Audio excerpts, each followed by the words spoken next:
They call it faith because in the face of darkness, you can see that brighter future. A faith that our best days lay ahead of us. But is it worth the fight? Do I have the courage? Is it worth the sacrifice? America has been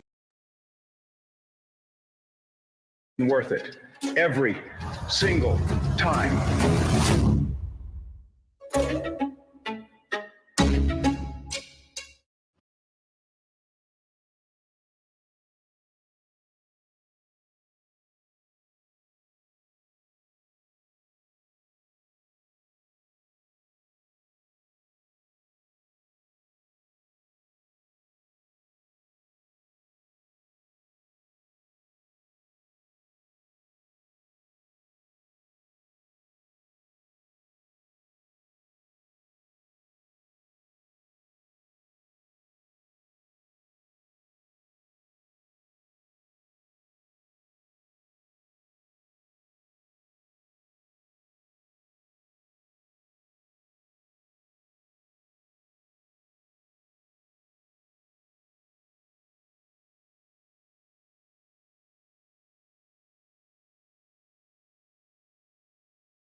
Everything was muted.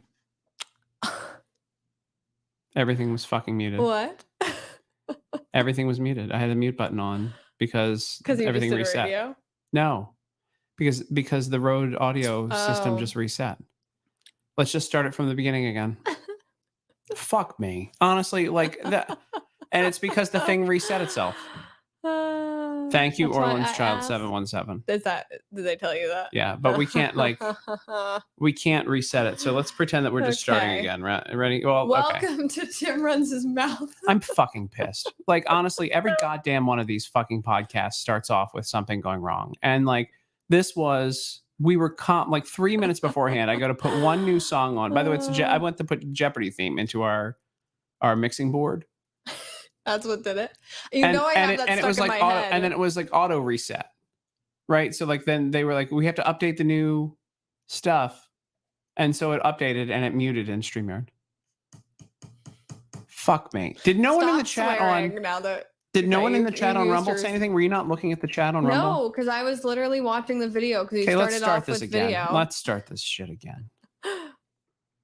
Like in real life or in... No, we can't reset it because Rumble takes it actually takes 32 steps to start a Rumble stream. And so when we reset it there, if we were to reset it there, we'd have to come up with all new links. Well, if you guys if you guys were here watching us talk in silence, what we were mouthing was the fact that we just had a bunch of technical issues, which we thought were resolved. We were talking about how... I'm really sick of this. This is why you got mad at me for knocking on wood that there would be technical problems. They call it faith because in the face of darkness, so we're talking about Ron DeSantis. He's running for president. This is obviously his teaser announcement video. Why does everybody need to have a dramatic teaser announcement? But is it worth the fight? That's the name of the game. Do I have the courage? Is it? He's slimmed down there. You can see he's slimmed down. He's lost a few. America has been worth it. Well, they made fun of him for being too fat, and now they make fun of him for looking anorexic. So he doesn't look anorexic. No, he doesn't. But that's what the influencers are saying, Tim. Oh, from the influencers. God, I don't think a lot of these people are getting paid either, which is amazing to me. These influencers for Trump and DeSantis. I think a lot are. The ones that are doing that, yeah. On the Trump side, I don't know about the DeSantis side, but on the Trump side, it's very obvious. So it's no shock. He's been campaigning for months now. He did. I think his biggest event was at the Reagan Library out in California. Well, one of them. But he hasn't really pulled a major rally yet because it's pretty obvious when you pull a major rally that you're running for office. Mm-hmm. He's done a book tour, which is the sneaky way around campaigning. Mm-hmm. So I just think, like, what do you think this means? I mean, does it change anything? I don't think the Trump campaign changes any strategy other than there's one little snafu that jumps into all of this, right? And do you know what that is, Al? What is it, Tim? No, you know, because you brought it to my attention. How's he announcing tomorrow? Oh, with Elon Musk on Twitter Spaces. Yeah. And specifically, Elon said that he supported DeSantis on my Twitter feed. It was. So I can pull that. That was when we were at Thanksgiving or Christmas, and we were sitting at the bar, and I told you to repost your article and tag Elon Musk, and then that whole conversation happened. Yeah, and so You're here we go. welcome. I can pull this up. Dude named Proud Elephant asked. And there you go. Would you support Ron DeSantis in 2024? Very clearly, Elon Musk says yes. But Twitter as a platform must be fair to all. So he knew what he was saying there. Mm-hmm. So I'm going to I should tweet that out. It was Thanksgiving. So it was November 25th. It was, so here we go. Let's do this. We're going to do a live. This is called live tweeting now. This is the new version of live tweeting. I'm going to go to front row seats, everybody. There we go. And in case you... Can you imagine, though, if one day your job as like an influencer is like call Ron DeSantis fat, and then like the next day they're like actually call him anorexic? Like that's like what's coming down the pipeline for, you know, your job. That would be, I wouldn't mind that. That seems like a nice job to have. I answered that question a few months ago. I think that the big issue in the influencer space is also the fact that most of the Trump influencers, they all live in Florida. Yes. And so now they're all like deleting tweets about DeSantis, how great like Florida how great is, he and was. how, yeah. You know, it's okay to like they're both like, guys. now it's a shithole, and like Rod left for 2 days, and now it's awful here. I think it's okay to like both guys. I have no problems with both guys. Yeah, they both have. I'm undecided. There's a crazy concept that they could run together, but I don't think so after all the insults. Yeah, no. They won't. They should, though, don't you think? Wouldn't that be... I mean, we talked about this on the radio this morning. I was, again, filling in for David Webb all week, and so we had tech issues this morning with internet stuff, but one of the things we were trying to talk about was why don't all these candidates, once they figure out who's on top, come together into one big, massive ticket against the Democrats? Because I think that Ron DeSantis, I think that his biggest get with people... because I think that the reason he's running is because there's an opportunity with Joe Biden to reach more of the moderate independent sphere. And he does pull better within that group. It depends how many people would actually vote for a Republican. And we're very early on. I mean, he's been like soft campaigning, but he hasn't even announced. Like I don't think we can tell anything this early on is like very premature. To say that Ron DeSantis has been soft campaigning is an understatement. Okay. He's been full on campaigning. Here's a book. Like also, let me tell you how I would change America. Like, it's like, this is how you campaign now. When you can't campaign, you hold up a book and you go, here's my book. And then you give a campaign stump speech for. But my point when saying soft campaigning is that he has not entered the race, actually.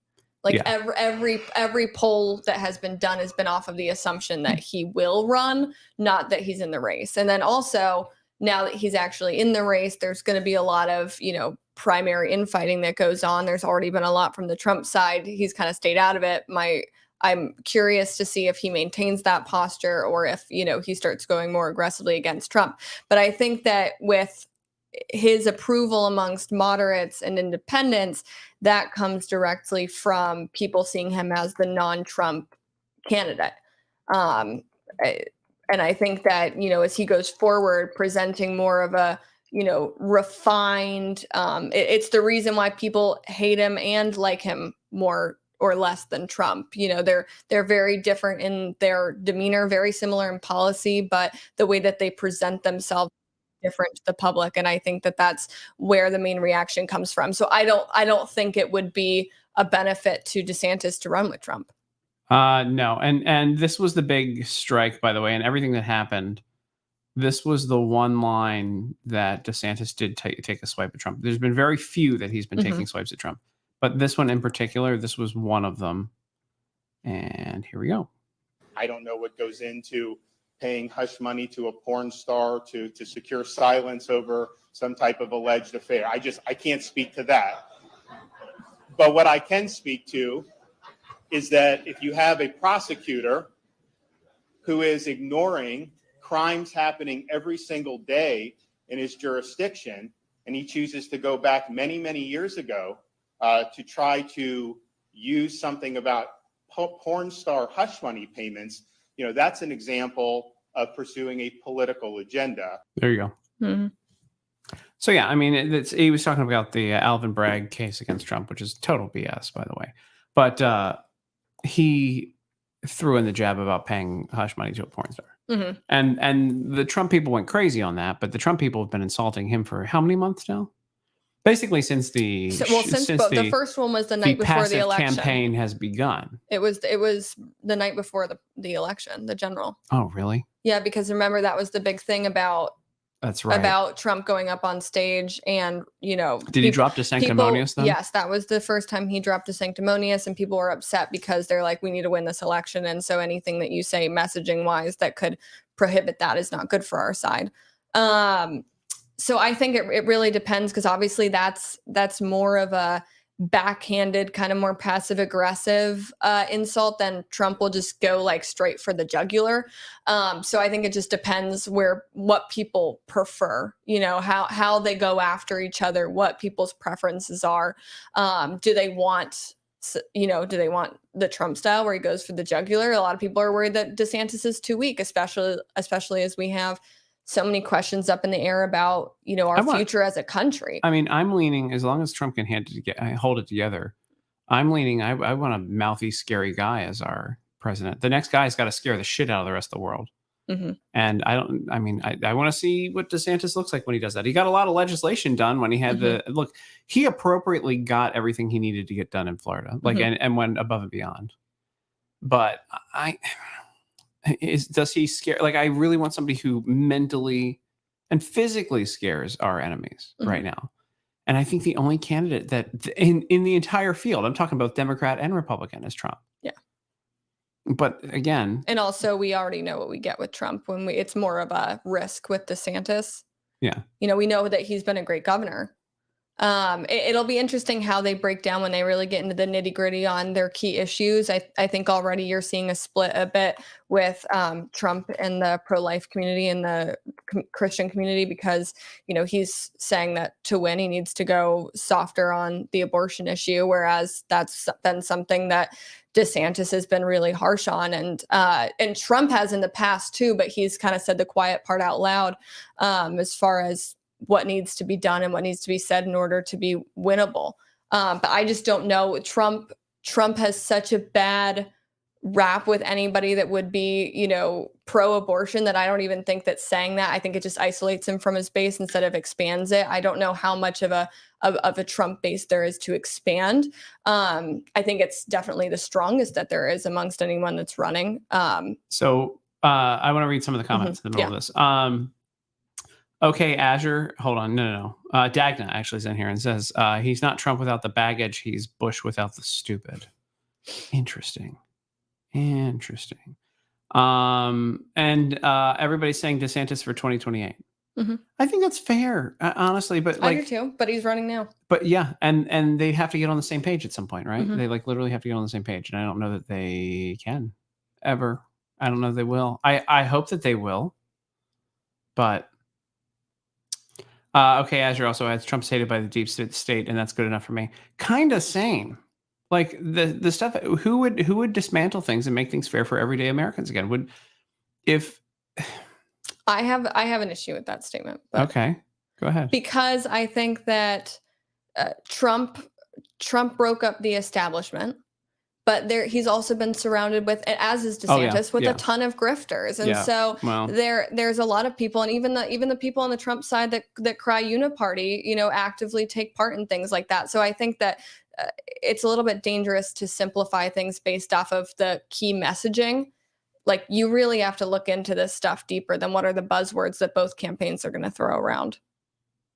Yeah, I mean, but I don't like, again, we've discussed this at length. I don't like the grifters on both sides equally. Correct. Like, it's very hard for me to pick a side, and I flip-flop on who's being more obnoxious on what day. And I think a lot of them too, again, like on the DeSantis side, I don't know that they're officially paid or not from people, but like there's some people who I used to have a lot of respect for that are so crazy on the DeSantis side that I'm like, what the hell are you thinking? And then on Trump's side, he's hired people who I've never liked and who we know. And the difference is, like, again, like when we talk about this with you guys, like, I know these people personally. And I'm like, how are you behaving this way? Like, why are you like simping for these people? I understand supporting a candidate and saying good things, but like simping and name calling and going crazy and then whining in public, and like the behavior from people who still claim to be adults in the middle of all of this has turned me off to this entire election, the entire thing.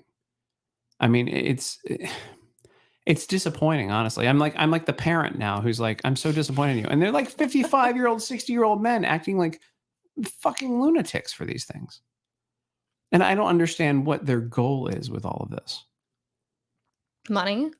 Yeah, power. Yeah, they think they're going to get somewhere by being up there. But like, I mean, like they're like sniveling yes men. They go from who I think are like normal people who have been successful in business to like sniveling yes men when they think that they have a chance to get a little bit of power. It's really just disheartening and sad.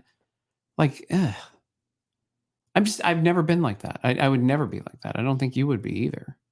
I'm just like hiding in my hole. I don't want to interact with anybody other than this stream. Yeah, I don't like, I just have like, again, I've lost respect for these people, and like, they're worthless. Like, where I thought that they brought value before to conversations and like nuance and things like that. And like, and were thoughtful. There were a couple of very thoughtful people who I know who are just up the butt of these guys now. And I'm like, what is going on? Like, I understand like getting an opportunity, but also these people aren't like poor. They aren't like, disadvantaged trying to like grift along. They're just trying to get even more rich or even more like powerful or whatever, albeit nothing, because you're just a yes man to somebody that, and that ends in a couple of years. I just don't get it. I don't get it at all. It's not for me. And yeah, anyway. But I do think that, not that this is so high school, but like, I think that it is high school. I think that a lot of the DeSantis influencers, they are kind of directly reacting to a lot of personal attacks from the Trump influencers. But what's embarrassing is that the Trump influencers are significantly younger than the DeSantis influencers. And so it's like, you just like be above it. Like, I think that's like the main thing amongst the candidates. And like, it makes Trump look weaker, that these people seem like both sides so aggressively upset. Yes, but Trump is definitely more tied in. Trump is going around with these influencers, having them at events. So he should be the big dog in all of this. Correct. The most embarrassing event for Trump, there were a couple, but like the most embarrassing one was his announcement at Mar-a-Lago, where all of these influencers who the campaign invited out were trying to get out early. And you could see the line in the back of them trying to get out early. Yeah. Which, who the hell on the campaign is bringing in these like loser influencers? Again, these people bring no value to the table other than social media reach. That's not that valuable. Social media doesn't win elections. It helps like influence the base and motivate the base a little bit, but it does not help win elections. Ultimately, it's a very small percentage that moves the needle. So you have all of these social media influencers that are there, and they're practically worthless human beings. Mm-hmm. And they're kissing up to him. I guess they gave him free drinks or whatever, bring him out to Mar-a-Lago, make him feel special. And they clown Trump, and they make Trump and the entire campaign look bad by lining up in the back and waiting to get out. And they were big people that were waiting at big people. I'm going to do this. Big people. Who like, people turn to for their social media shit. Like, it just, again, they've clowned themselves by going that route. But then on the other side, the simps for DeSantis just are these older guys who have lowered themselves to argue with these children and these social media influencers, like older accomplished guys who are arguing with these social media whatever nothings. Ultimately, Dave Chappelle said Twitter isn't real. I agree. Correct. Even though I base business on Twitter, but Twitter isn't real. But it's not that it's not real. It's just that it's a very limited view of reality. It's not always the culture on Twitter is not always indicative of what's going to happen for the future of America. Yeah. How people are going to vote, how they feel about certain issues. So watching these guys who are actually established and have businesses and make real money and do things, argue with essentially children on the internet and then in person, has been probably the most disheartening part of the whole thing. I texted one of my friends who, I guess he's not my friend anymore. I don't know. He hasn't talked to me in a while. Remember when I texted one of those guys and I was like, "Are you okay?" Oh. Literally, it was like, You doing okay, buddy? Are you okay? Because like the just like constant whining online is another level. Yeah. Well, I think that, I mean, my difference between the Trump and the DeSantis influencers is, one, I am not super confident that DeSantis influencers are getting paid, and I think that they just like to feel important and That's like be even around sadder. cocktail. That That's it so is sadder. sad. But my issue with the Trump influencers, and a few particularly, is that Trump has them to events. They have them to speak. I mean, even the ones that walked out of the back in the video you were mentioning, they continued to give those people interviews. Like the Trump family has done interviews with those people. And Trump is such a strong figure that there should not be the allowance of any disrespects like that if he wants to maintain that as his biggest positive quality. It's all about, you were president of the United States. Act like it. And I'm not talking about in like what he says. I want him to be mouthy. But when I say act like president of the United States, you got to be the big dog. Like every one of those people who were seen leaving Mar-a-Lago early or trying to get out of the ballroom early should be like excommunicated, blacklisted, totally. But no, they keep getting interviews and reposts and pats on the backs and invites to cocktail parties, because for some reason people in politics are so infatuated with the influencer culture and these social media people that like it's literally the decline of any seriousness in this movement. Yeah, no, absolutely. And it really, it's incredibly, it's disappointing to me when I see that stuff. But hey, you get what you pay for, right? You want to be around junk, you get junk. I just hope that it doesn't come into the White House. And that's my fear, is that this simp stuff comes into the White House. If you have a good cabinet and a good set of advisors is willing to disagree with you and is willing to like help guide you and help tell you like the right way to move things, I fear that that's not happening, or that's not going to happen on both sides. Yes. And I think that's the danger, is both people. It's not like Ron DeSantis doesn't like yes men around him as much as Trump. There just hasn't been that much insight into who is around DeSantis. We know a lot more about who's around Trump than we know about who's around DeSantis, who's in his ear, other than his wife. Yeah. His wife, I think, is the biggest influencing factor in his race and in his career. Like she's kind of the kingmaker. She's there. Jackie O. She LARPs as Jackie O.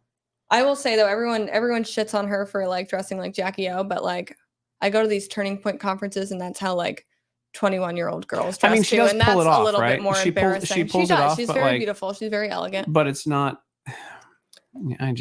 Do your own thing. I don't know.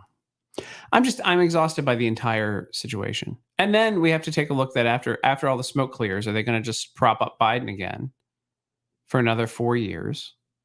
And I mean, where has voting been fixed have the voting issues been fixed in Wisconsin, Michigan, Pennsylvania? Apparently they're gonna get fixed in Arizona finally.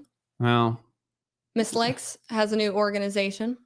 Yeah, I mean, I don't understand why she didn't do that before the election. You couldn't fix it for your own election. I don't know what you can do for 2024. She had 2 years. I guess now the media appearances have helped with the fundraising aspect to be able to get it done. What? I guess I don't know. Was that English? Like, did that the logic of that? That's I'm literally saying what you're saying is like the same thing. Her media appearances probably helped her get big donor money from across the country, because when she announced, she said she already had millions lined up to support this. What I don't know if this is accurate, but what's supposed to be the largest ballot harvesting operation in American history. We'll see. So we'll see if that helps in Arizona. Arizona's elections are effed. So the other day, the Secretary of State announced, well, not the Secretary of State, sorry, the Senate Majority Leader announced that there will be no electronic counting in 2024. Which is huge. It's humongous. But I mean, it still doesn't keep bad actors from putting their hands on things. No. So I hope this operation goes well. Obviously, there's a lot of distrust in the elections, and I agree with people saying DeSantis 2028 because I do think that Trump should have a full term of presidency. Well, yeah, this was his 4 years. I mean, that's what. And you take a look at how terrible America has gotten. This is really, really bad right now. I mean, compared to where it was, like it's just, it would take an actual businessman to fix this. I mean, it's just a shame again that they can't run together, but that's obviously not going to happen. I just think if they did run together, I don't think DeSantis would ever. I think that he knows that his strength is not being in Trump world, and they're going to use that. Yeah, and they're going to paint him as such the opposite of Trump, and it's just going to depend on how people feel about that polarity. Yeah. Well, we'll see what happens in major cities, Pennsylvania in particular. Okay, Azure again brings up that Pennsylvania is red everywhere except for the cities where they count votes. Yep. I mean, and people don't turn out to vote in cities.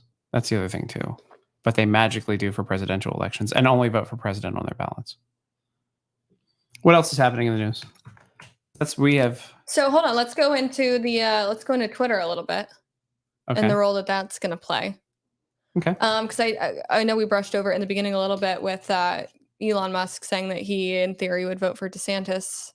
So now he is going to be on a Twitter Spaces. If people don't use Twitter Spaces, that's basically just the audio. It's basically like a phone call that you can have straight to Twitter. And I think that's really interesting that that's the way that he's going to announce. I especially with Trump not being on the platform and that kind of being a disadvantage on social media. I hope when Trump I hope Trump inevitably gets back on Twitter soon, so that the narrative is controlled by him and not like these influencers that have to say everything and be as flying monkeys. He said he's not going to get back on Twitter. He said that already. Ever? He said it at the CNN town hall that he was fine on truth. But like that's that's such a mistake. I think he needs to get back on. I mean, tomorrow would be a hell of a time to get on. If he went on and said I'm back like 5 minutes before or started what is it? What are they called on there? The chats. What's the live chat called on Twitter? Twitter Spaces. Yeah, there you go. Yeah, a Twitter Spaces, which I think is stupid, by the way. A Twitter Spaces 5 minutes before the Elon Musk DeSantis one. I think that's money. But we'll see. And take the listenership. Yeah, because he would dominate the listenership. I think that's a brilliant campaign move. I think it's a brilliant troll move. But he's locked into a social media contract. Is he? I believe so. Man, I don't understand why you would have him on the platform without locking him into something. Yeah. I would have him definitely go live. I mean, that's the ultimate troll move, right? Is to have him go live like 3 minutes before, 5 minutes before, and just drive all of the audience. Didn't he do that a couple of times? Or he did when they were in 2016. I think there was a Marco Rubio event or something where he walked in the other side of the room and everybody ran over to him and left Rubio. I mean, that's the move. That's absolutely the move, and we'll see if they do it. I think that would be the ultimate troll move. And then what happens is you leave Elon and DeSantis and some people in that room, and DeSantis is going to say something. Like DeSantis is going to be unnerved by that. I think that's how you do it. I assume that the announcement is going to be very pre-planned, and they're going to get on and get off with whatever the plan was. Yeah. I don't really see outside factors having anything to do with how the actual announcement goes, other than it's a marketing strategy on their side, and that this could be, the most viewed or listened to social media announcement that there's ever been, which would get a lot of positive press. Yeah. So the strategy on Trump's side would be to take away those numbers, not to like phase him or anything during the call, because that's not probably what's going to happen. But if he got up there and took the viewership away just so that they weren't able to report it as such, that would be the move. Yeah, absolutely. By the way, the House has voted, and 4 Democrats have switched sides to vote with them to shut down Biden's crackdown on gas-powered trucks.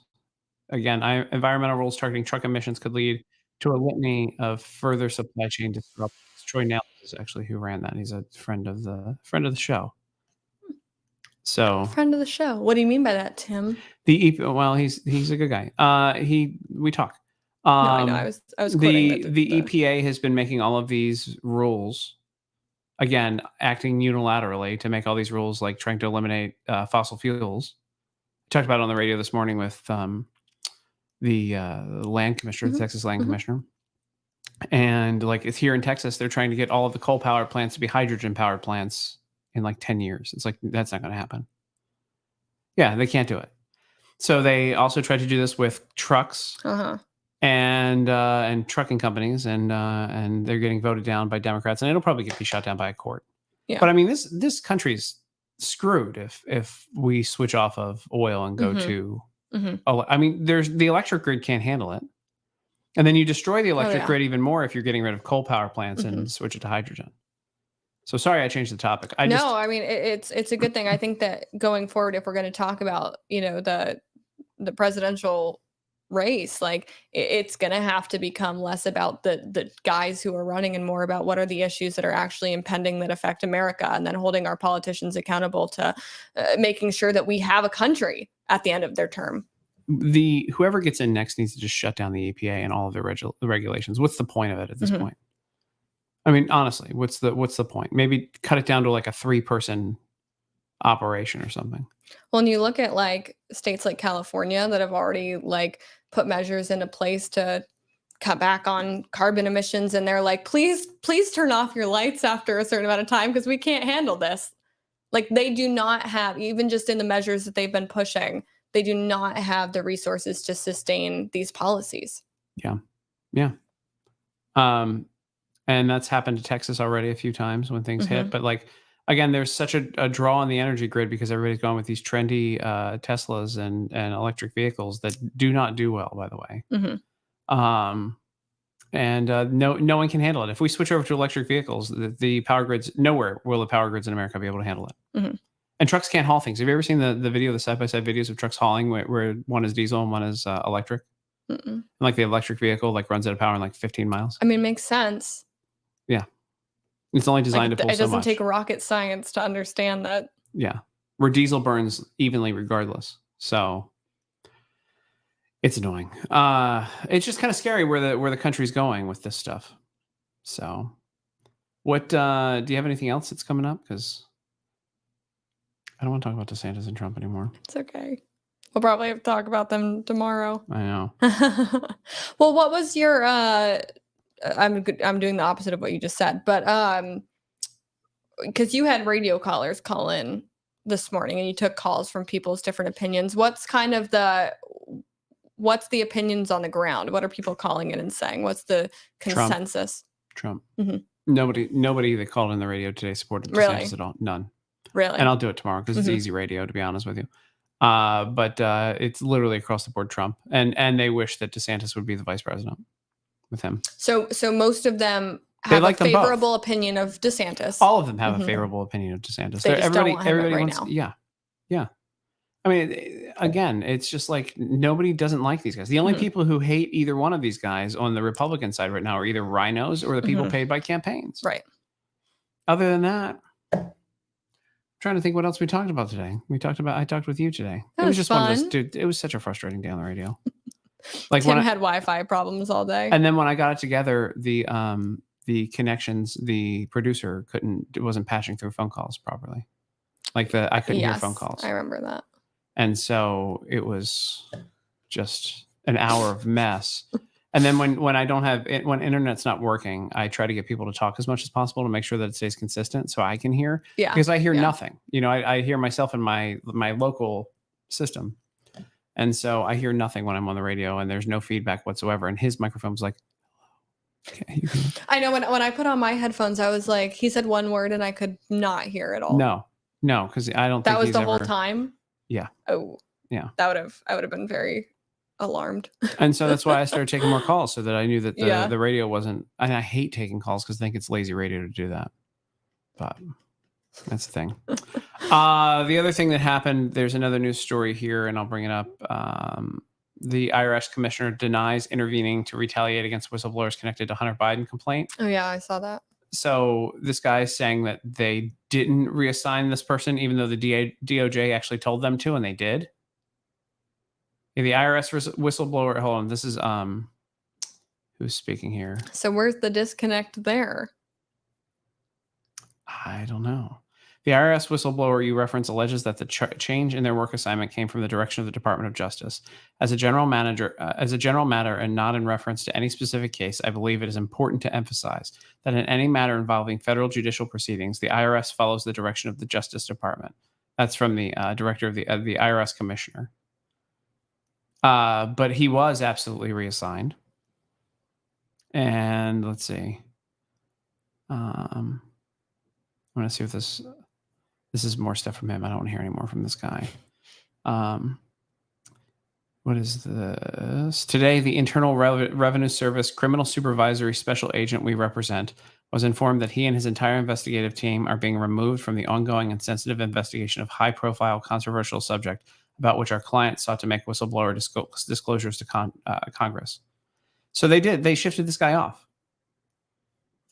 And they got him away from the Hunter Biden case. And I mean, they are literally not going to do anything about Hunter Biden. Nothing's going to happen. It's a two-tier justice system. He's going to get away with it. Again, can you imagine if this was Trump or any other Republican in this situation? Oh, they'd be. How quick they would have. And they would again, be like in front of every court. They'd be in front of federal court nonstop. And we say this every episode, not to beat a dead horse, but our side does nothing. Yeah, no.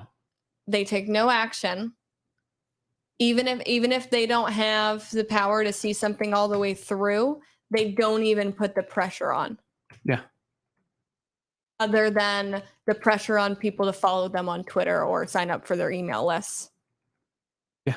That's the amount of influence that our elected officials have focused on. Well, I mean, and then they said last week Adam Schiff was going to be removed from office. Remember that? It's Tuesday now. When are they going to do it? I don't even remember stuff that happened last week. Mm-hmm. Expelled from the live tweeting with Tim. Yep, from Congress, and Biden would be impeached. I guess they're too busy writing angry letters to strongly worded letters, right? Strongly worded letters is what they do. Strongly worded letters. I like how you're asking about the term that you've been coining on there. You know how much sleep I got? Like, I mean, it's honestly do actual work. It's the Karens of Congress. Yeah, no, that's all they are. They're just Karens, and they cash in. They're cashing in as Karens. Cash in Karens. The Cash and Karens of Congress. My next book. I wanted to go for an hour, but I don't want to go for an hour. I know. I'm a little tired. I'm bored. I'm bored. Our topic is boring. Like DeSantis and Trump is boring. Do you want to play the KJP videos?